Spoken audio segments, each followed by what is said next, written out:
mass killings, but the Pima County Sheriff Clarence Dupnick did place some blame. He suggested in his word, and I'm quoting him now, vitriol, that's a direct quote, in politics and the media, inflaming the American public to dangerous levels. Let's bring in our senior political analyst, Gloria Borger, and our national political correspondent, Jessica Yellen. They're both working this story for us. So, I've covered a lot of these news conferences, Jessica. Normally, sheriff comes out, gives us the nuts and bolts. This was extraordinary, what we heard from this sheriff in Pima County. That's right, because he singled out some of the political rhetoric, as you point out, in creating the environment that allowed this kind of instance to happen. Even though, as you point out, the suspect is not cooperating with investigators, so we don't know the motive.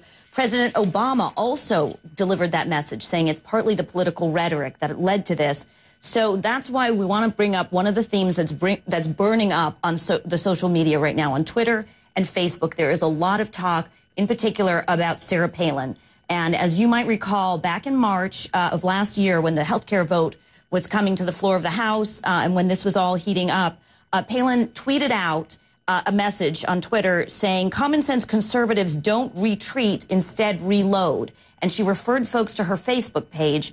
On that Facebook page was a list of Democratic members she was putting in crosshairs, and Gabrielle Giffords was one of those in the crosshairs. Now, Palin has said that she did not mean that literally. It was not meant to be a violent statement. She didn't want anyone to follow through on it. But Gabrielle Giffords was herself asked about this on television, and she said she felt targeted. This was Gabrielle Giffords' March. We're on Sarah Palin's targeted list, but the thing is that the way that she has it depicted has the crosshairs of a gun sight over our district. And when people do that, they've got to realize there's consequences to that action.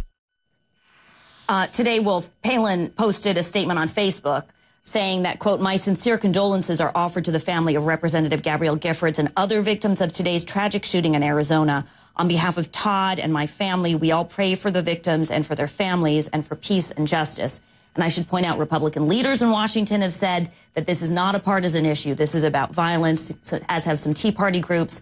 But clearly this is a moment to talk about our political rhetoric. It certainly is. But the question is there any evidence that the suspected shooter in this particular case was a Sarah Palin fan, No. read Sarah Palin's websites, Absolutely was none. a member of Facebook, watched her tweets or anything like that? None at all. And there is no evidence that this was even inspired by rage over health care broadly. So there is no overt connection at all between Sarah Palin, health care, and the